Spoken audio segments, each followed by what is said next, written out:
I closed a $2.3 million deal that nobody in that company's entire history had ever pulled off. 18 months of no weekends, no holidays, no life. Just grinding for one shot. And I delivered. So what did my boss do? He stood up in front of the entire sales floor, looked me dead in the eye, and told everyone I just got lucky. Didn't mention my name once, not once. I sat there, jaw tight, hands flat on the table, and I said nothing. Because I already knew something Grant Holloway didn't. That client, they hadn't signed with Vantrix Solutions, they had signed with me. And the second I walked out that door, they were walking out too. Let me take you back to where this all started. Vantrix Solutions was a mid-sized B2B enterprise software company based out of Chicago. Good product, decent reputation, aggressive sales targets, the kind of place where everybody smiled in meetings and stabbed each other in the hallways. I had been there for almost 4 years, long enough to know how the game was played, but still stupid enough to think hard work actually mattered there. My name is Ryan Mercer, Senior Sales Executive. I wasn't the loudest guy in the office. I wasn't the one cracking jokes at the Friday happy hours or schmoozing with leadership at company retreats. I was the one still at my desk at 7 in the evening, building proposals nobody asked me to build, researching client pain points nobody else bothered to understand. That was just how I operated. Then there was Grant Holloway, Regional Sales Director. Polished, well-dressed, always had the right thing to say to the right person at the right time. On the surface, he looked like exactly the kind of manager you'd want in your corner. But 4 years in, I knew better. Grant didn't build things. He attached himself to things other people built, and then he put his name on them. Every win on our floor somehow had his fingerprints on it by the time it reached leadership. Every loss somehow had someone else's name on it. I had watched him do it to 2 reps before me, quietly, surgically. Both of them were gone within a year. Stonewall Capital was a heavyweight financial firm. Institutional investment, serious money, serious people. They had been on our radar for almost 2 years. 3 different reps had taken a run at them and come back empty-handed. Stonewall was careful, demanding, and deeply skeptical of vendor relationships. They didn't just buy software, they bought trust. When the account landed on my desk 18 months ago, Grant pulled me aside and said, "Don't embarrass us, Mercer." That was it. No support, no resources, no strategy session. Just a warning dressed up as motivation, so I got to work. I spent the first 3 months just listening. Not pitching, not presenting, just learning Stonewall's business, inside and out. I read their quarterly reports, studied their compliance headaches, mapped out exactly where our software could save them time and money. I built a relationship with their internal team slowly, carefully. And somewhere in that process, Dana Whitfield, Stonewall's head of vendor relations, started actually trusting me. Not Vantrix, not the brand. Me. That distinction would matter more than anyone realized. But that part comes later. For 18 months, I poured everything into this deal. Missed my daughter's school play in November. Skipped Thanksgiving with my wife's family because I had a follow-up call with Dana's team. My wife, Karen, never complained out loud.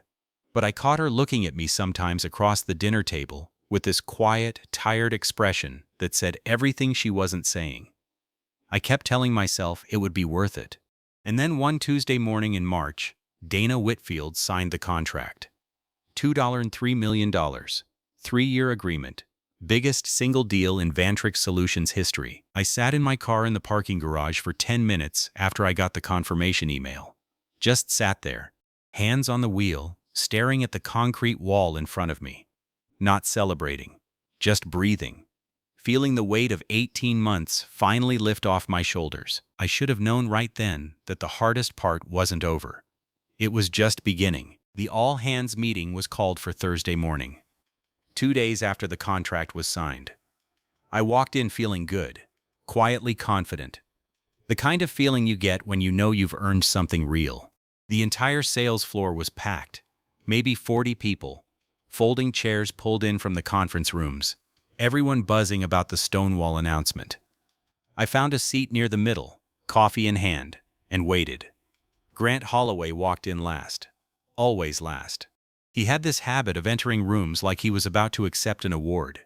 He straightened his jacket, clicked his presentation remote, and smiled at the room like a man who had just won something. "Big news, team," he started, voice smooth and easy. "We just closed Stonewall Capital. 3-year agreement, $2.3 million. Biggest deal this office has ever seen." The room erupted. Applause, cheering, a few people standing up. I sat there waiting for my name, waiting for the moment he'd turn and acknowledge 18 months of work, 18 months of sacrifice, 18 months of me carrying this thing almost entirely alone. Grant smiled through the applause, held up a hand to quiet the room, and said, "This is what happens when strong leadership sets the right strategy." And that was it. He moved on to Q2 targets. My name never came up. Not once. Not a single mention. I stared at the back of his head and felt something cold settle in my chest. Not anger. Not yet. Something quieter than that. The specific, hollow feeling of being erased. After the meeting, a few colleagues came up to me privately. Handshakes, quiet congratulations. "We know it was you, man," whispered in the hallway. That made it worse somehow.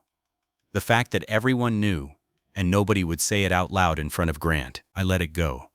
Told myself it didn't matter. The work spoke for itself. 3 days later, I found out it wasn't just about credit. Grant, had gone to HR the day after the announcement. Quietly. No confrontation, no warning to me. He had filed an internal complaint suggesting my approach with Stonewall had been overly aggressive with the client, and that I had bypassed proper internal approval channels during the negotiation process. Both claims were completely fabricated. I found out through Jamie Rice, a junior rep who sat 2 desks down from HR and had sharp ears. She pulled me into the stairwell during lunch, voice low, eyes serious. "Ryan, I don't know all the details, but something got filed about you yesterday. You need to watch your back." I went home that night and sat at my kitchen table for a long time. I pulled up every email chain from the past 18 months, every approval request, every internal sign-off, every documented client communication. I had been meticulous, partly by nature, partly because some part of me had always sensed that working under Grant required receipts. But what I found next stopped me cold. Buried in a forwarded email thread I had been accidentally CC'd on 3 weeks earlier, one I had skimmed and ignored at the time, was a draft org chart. A restructuring proposal Grant had quietly submitted to the VP of Sales. My position had been eliminated from it. The submission date on the document was 2 weeks before the Stonewall deal had even closed. He hadn't waited to see how the deal turned out. He hadn't even considered the possibility that I'd succeed. He had already decided I was gone, and the deal closing hadn't changed his plan. If anything, it had accelerated it. A $2.3 million win with my name attached was more dangerous to Grant Holloway than a loss would have been. I closed my laptop slowly. Karen came into the kitchen, saw my face, and sat down across from me without a word. She reached across the table and put her hand over mine. "What happened?" she asked quietly. I looked at her and said, "I think I've been playing the wrong game this whole time." She didn't ask what I meant. She already knew. That night, I didn't sleep. Not the restless, tossing kind of sleepless. The completely still kind, where you're lying flat on your back, staring at the ceiling, and your brain just won't stop running the same loop over and over. 18 months, every early morning, every late night, every weekend I traded for a conference call. Every dinner I ate at my desk. Every time Karen looked at me across the room with that quiet, patient expression that never once turned into a complaint, all of it handed to a man who had been planning my exit before the ink was even dry. I got up at 4 in the morning, made coffee, and sat alone in the kitchen. The rational part of my brain tried to talk me down. Maybe the org chart was outdated. Maybe Grant had submitted it before the deal closed and never updated it. Maybe HR would look at the complaint, see it had no foundation, and drop it quietly. Maybe I was catastrophizing. But I had worked alongside Grant Holloway for 4 years. I knew exactly how he operated.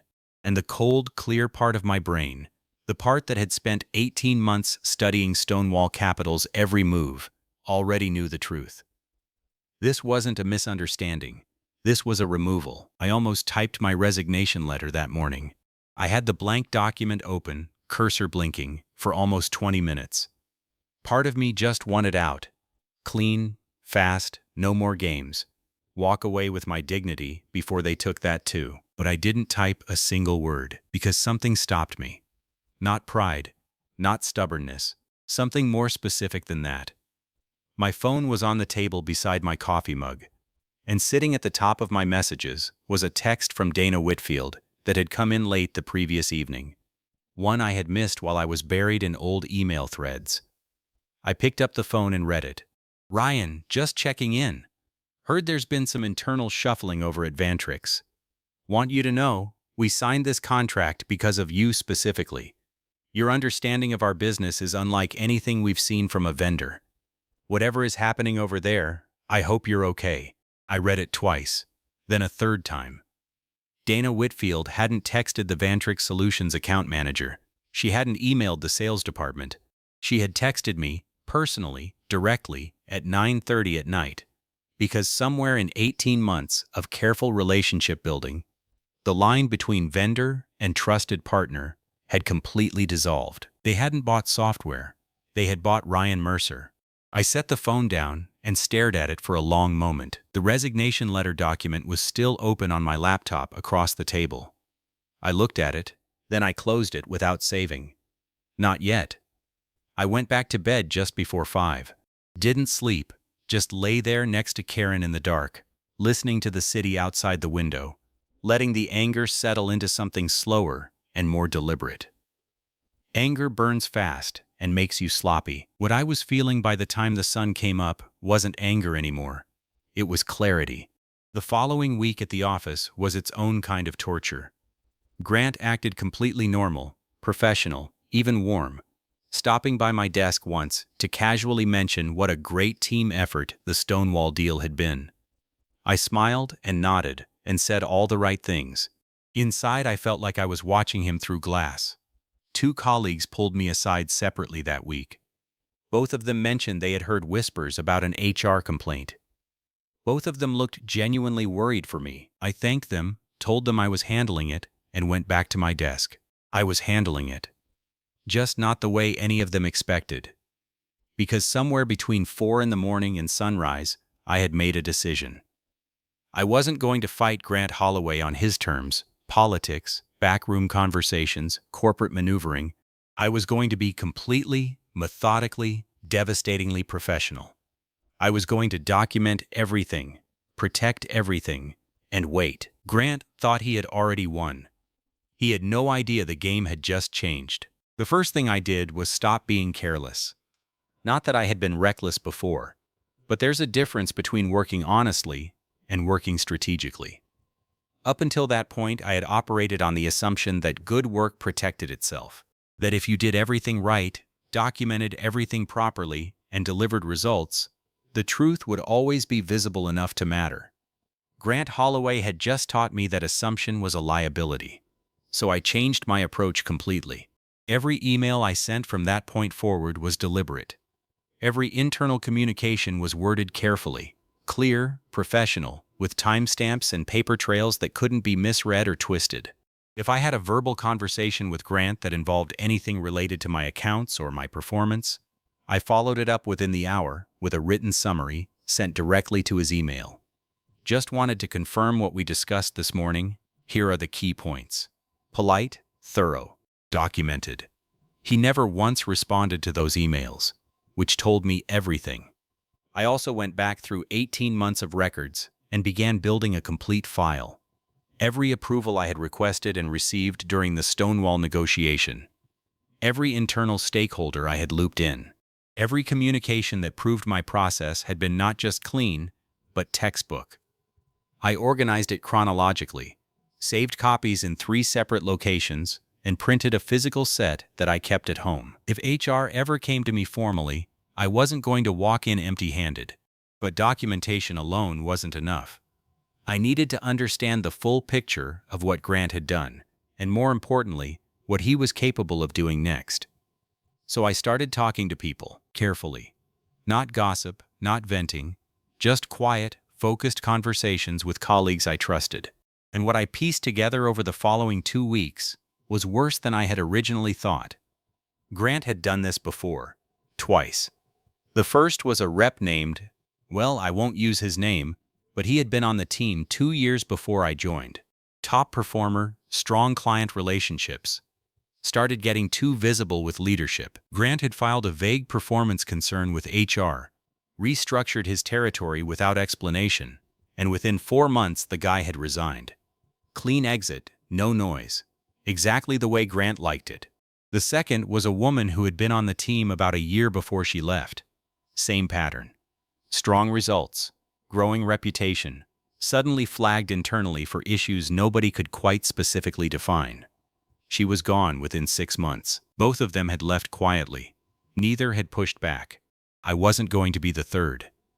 I contacted an employment attorney, a guy named Patterson that a friend had recommended, and had a 1-hour consultation over the phone one evening, while Karen took our daughter to soccer practice.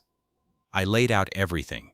The org chart with my eliminated position dated before the deal closed. The HR complaint filed with no prior warning or documented performance issues. The pattern across multiple employees. Patterson listened carefully. When I finished, he was quiet for a moment and then said, "You've done good work pulling this together. Don't do anything reactive. Keep building the file, and do not resign. Not yet." That last part I had already figured out on my own. Resigning was exactly what Grant wanted. A clean, voluntary exit that cost the company nothing and left me with no leverage. I wasn't going to hand him that. Around the same time, I got a call from a recruiter. I had been getting occasional recruiter calls for years.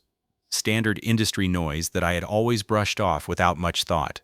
This one I almost ignored too. But something made me pick up. Her name was Sandra Cola. Sharp, direct, no wasted words. She told me she was reaching out on behalf of a company called Meridian Group, a direct competitor of Vantrix in the enterprise software space. Growing fast, strong Chicago presence. Looking for experienced senior sales talent. I told her I was flattered, but not actively looking. She paused and then said, "I was given your name specifically, Mr. Mercer, by someone who described you as the most relationship-driven sales professional she had worked with in 15 years. I asked who. Sandra said she wasn't at liberty to say at this stage. But I already knew. There was only one person who would have described me in exactly those words. I told Sandra I would be open to a conversation. Kept it casual, non-committal, professional. But when I hung up the phone, I sat very still for a moment. Dana Whitfield had given Meridian Group my name as a reference, before I had even decided to leave Vantrix. She wasn't just texting me to check in out of kindness. She was positioning. She knew something was wrong at Vantrix, and she was making sure I had somewhere to land. The client wasn't just loyal to me.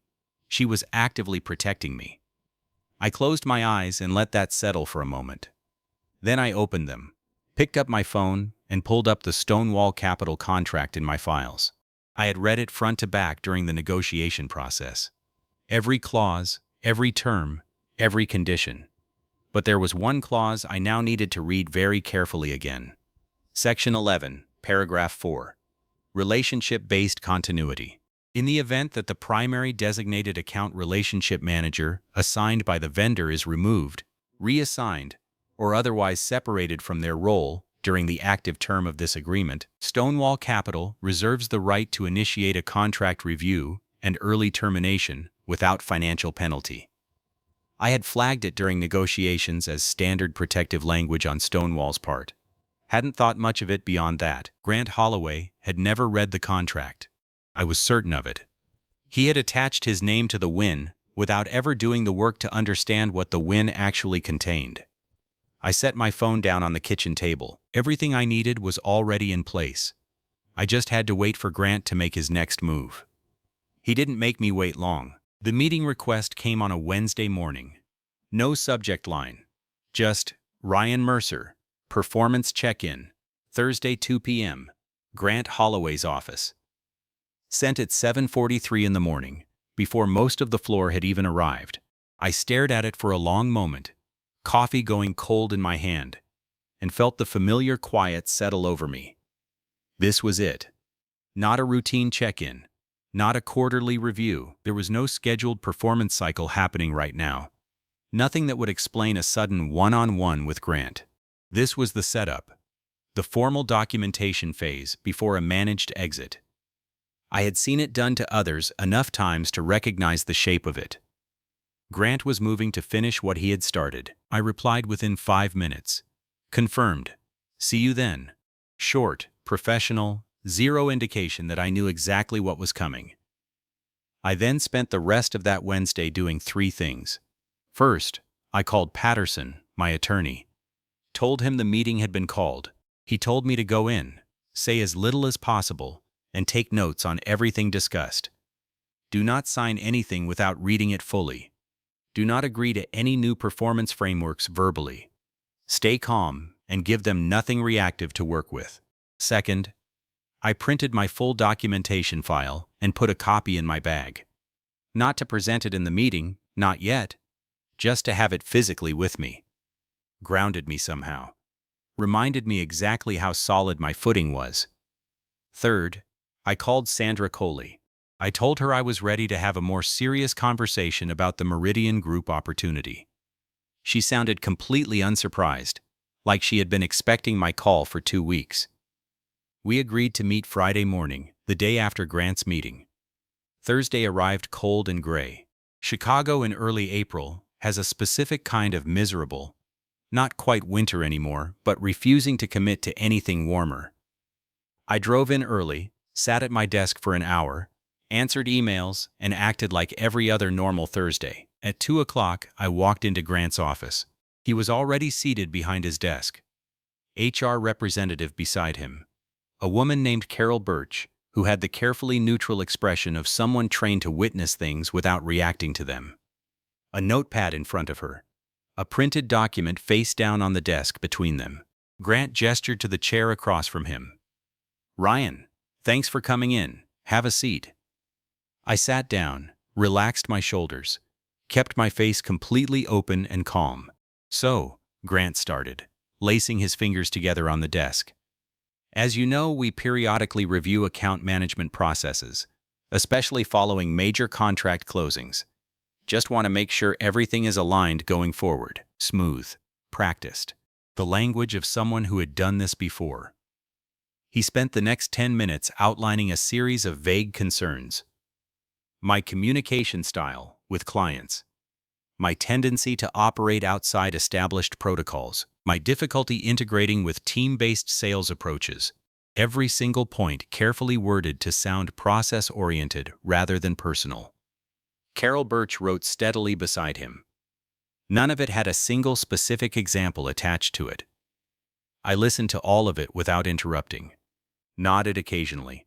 Kept my expression thoughtful rather than defensive. When he finished, he slid the face-down document across the desk toward me. "We'd like you to sign on to a 30-day performance improvement plan starting Monday. Just a framework to make sure we're all moving in the same direction.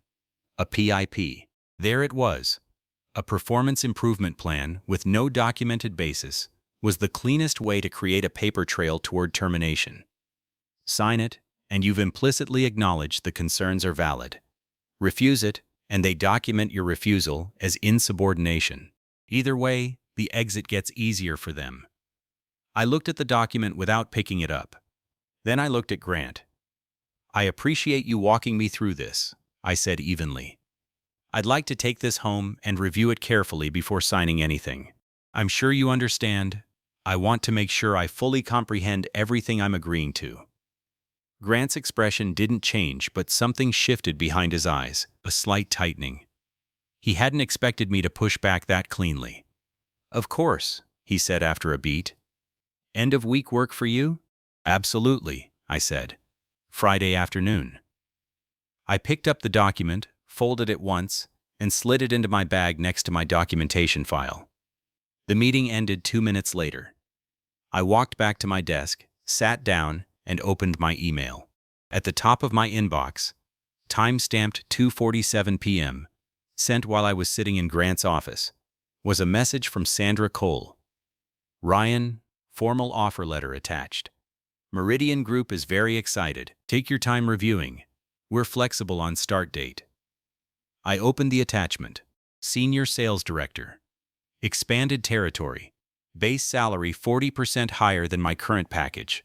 Full benefits, equity options, and the detail that made me read the line twice. Stonewall Capital listed as a Tier 1 target account in my assigned portfolio. Meridian Group wasn't just hiring me.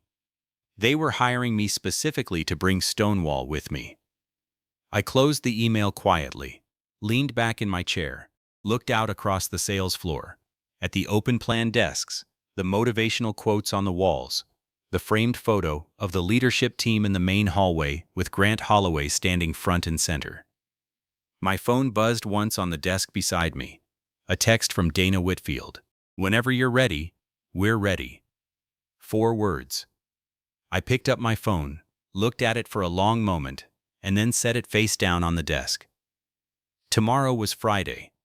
I had a meeting with Meridian Group in the morning, and Grant Holloway was expecting me back in his office in the afternoon to sign a performance improvement plan. He was about to have a very different kind of Friday than he was planning for. Friday morning, I woke up before my alarm. Karen was already awake beside me. I don't think either of us had slept particularly deeply. She didn't ask questions. She just handed me a coffee when I came downstairs, looked at me carefully, and said, "You good?" I thought about it for a second. Actually thought about it. "Yeah," I said. "I really am." The Meridian Group offices were on the 34th floor of a glass building in the Loop. Clean, modern. The kind of space that felt like it had been designed to communicate that things were moving forward here. Sandra Cole met me at reception, walked me through to a corner conference room, and within 20 minutes I was sitting across from Meridian's VP of Sales, a measured, direct woman named Claire Ashton, who got straight to the point.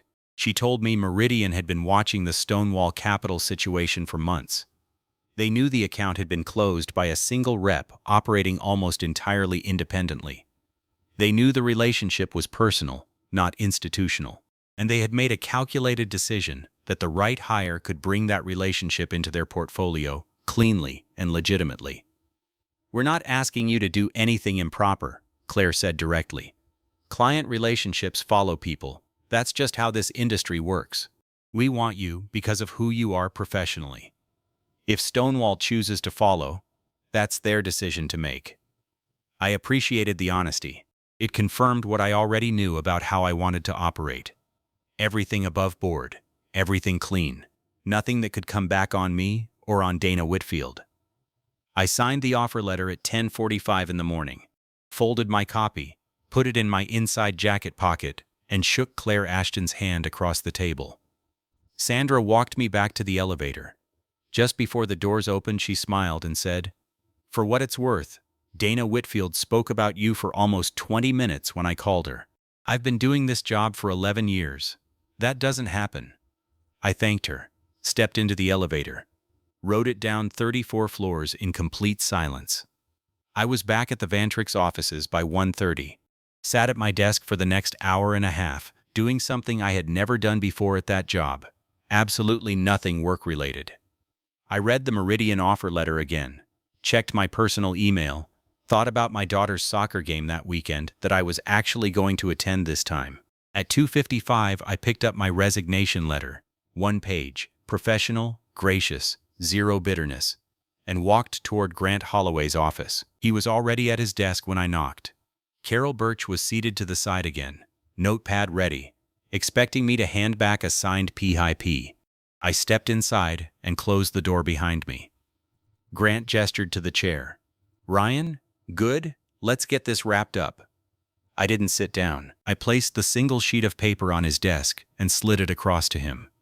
He looked down at it, read the first 2 lines, and I watched, very clearly, very specifically, the color shift in his face. Not dramatic, just a slow draining, like something had been quietly turned off behind his eyes. "This is a resignation letter," he said, flat, stating the obvious because his brain needed a second to catch up.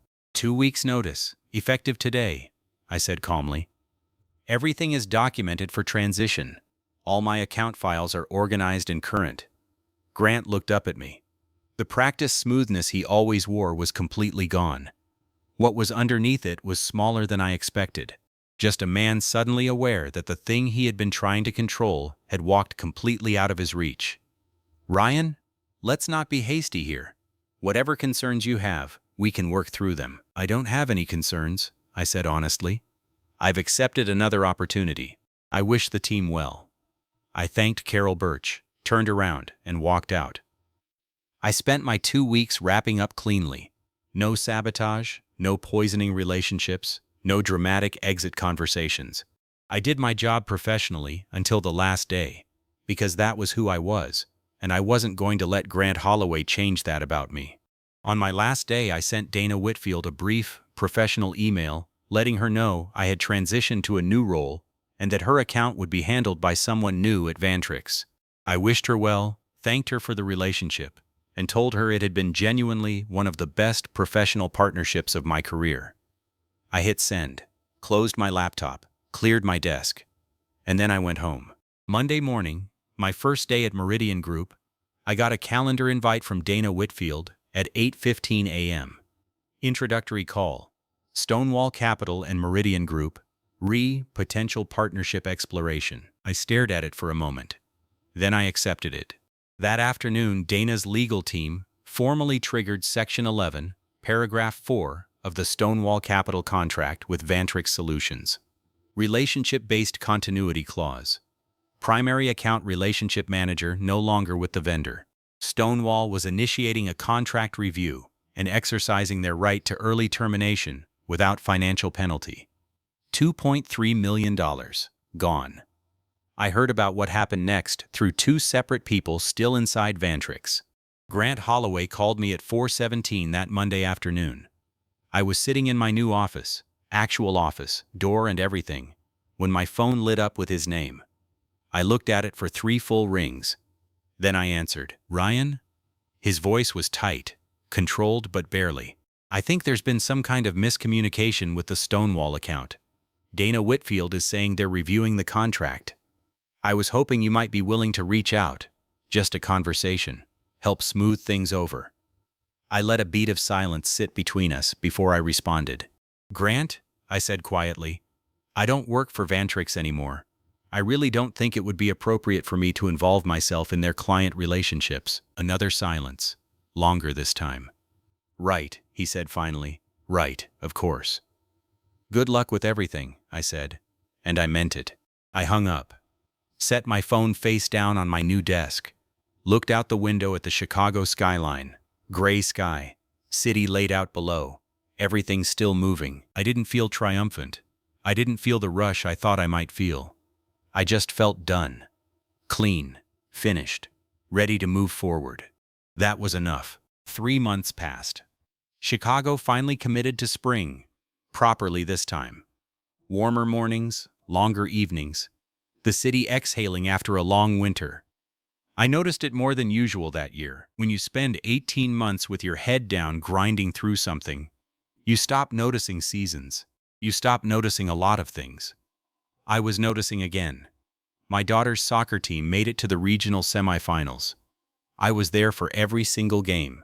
Sideline, folding chair, terrible coffee from the concession stand, all of it.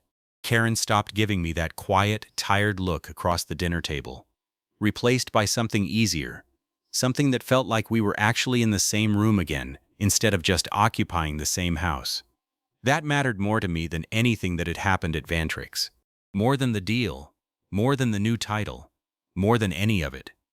Work at Meridian was different in ways I hadn't fully anticipated. The difference wasn't just the salary or the title or the office with an actual door. It was the feeling of being in a place where your results were yours, where when something went well, the people above you said your name out loud without it costing them anything. Claire Ashton stopped by my office in my 3rd week just to say, "You're already making an impact. We're glad you're here." 6 words. Took her 10 seconds. I thought about how 4 years at Vantrix had produced exactly 0 moments like that one. The Stonewall Capital partnership formalized in my 2nd month at Meridian. Dana Whitfield and I had a proper kickoff meeting. Her full vendor relations team, my new colleagues, Claire Ashton sitting in at the head of the table. Professional, structured, forward-looking.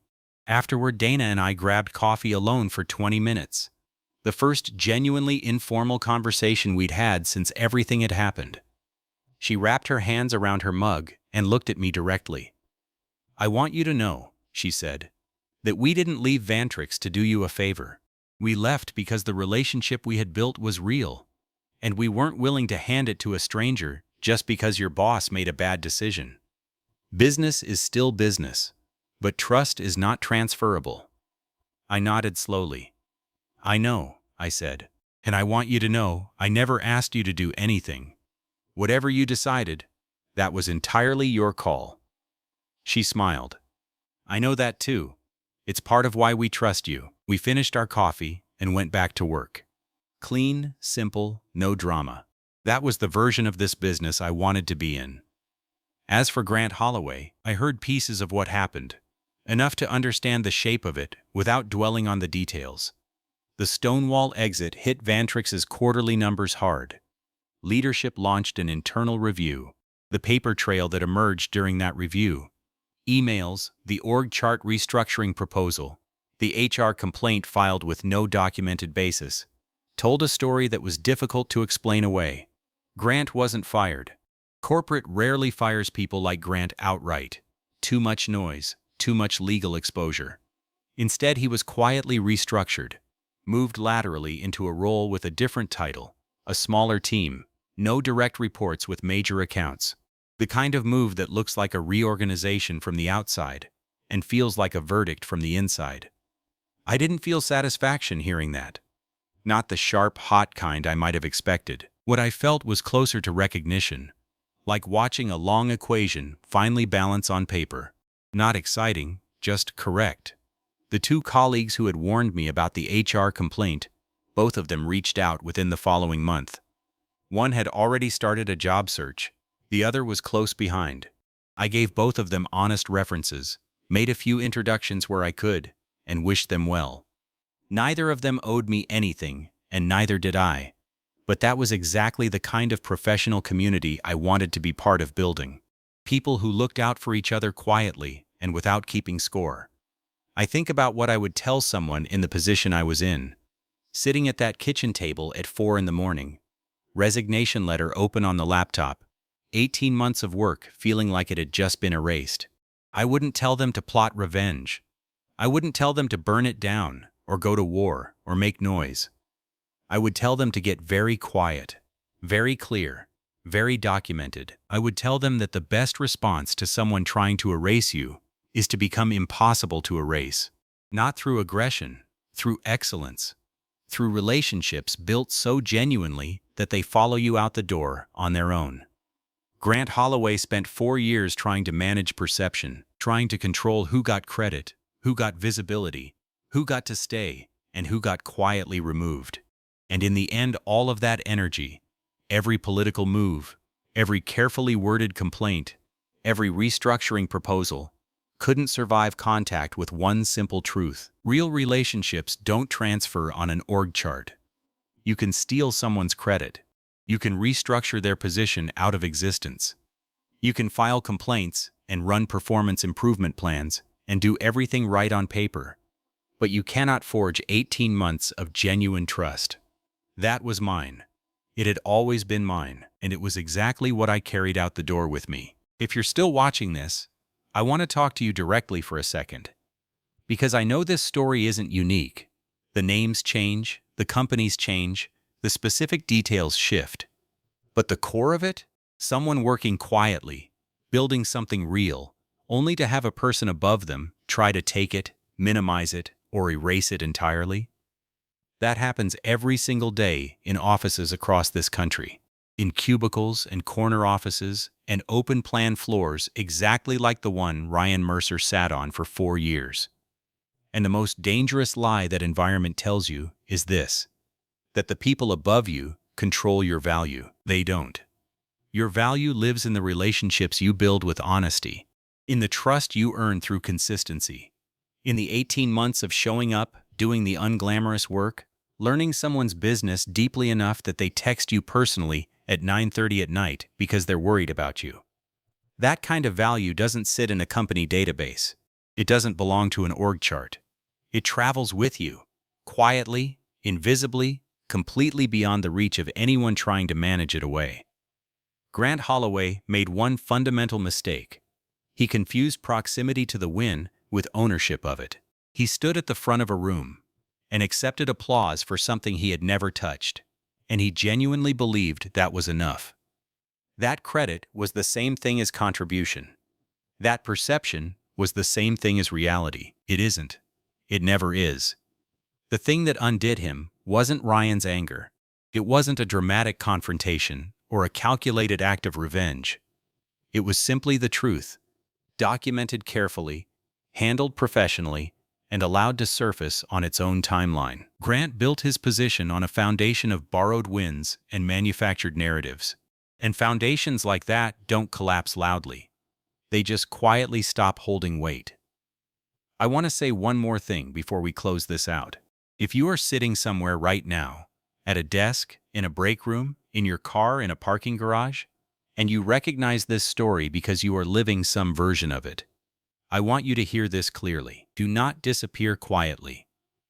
Not because you owe anyone a fight, not because revenge is worth your energy, but because you have built something real, relationships, knowledge, trust, results, and that belongs to you. It does not belong to the person taking credit for it. It does not belong to the company that is trying to restructure you out of existence. It belongs to you, and you are allowed to pick it up and carry it somewhere it will actually be valued. Get quiet, get documented, get clear about what you have actually built, and then make your move, not out of anger, but out of absolute certainty. Because there is nothing more disorienting to someone who has been managing your perception than the moment they realize they never actually controlled your value. That moment, calm, professional, devastating, is yours. Don't give it away cheap. If this story hit different for you, if you saw yourself in any part of it, drop a comment below. I read every single one. And if you know someone grinding through something like this right now, share this with them. Sometimes just knowing someone else came out the other side is enough to keep you moving. Hit that like button if Ryan Mercer's Friday made you smile even a little, and subscribe, because we are just getting started. I'll see you in the next one.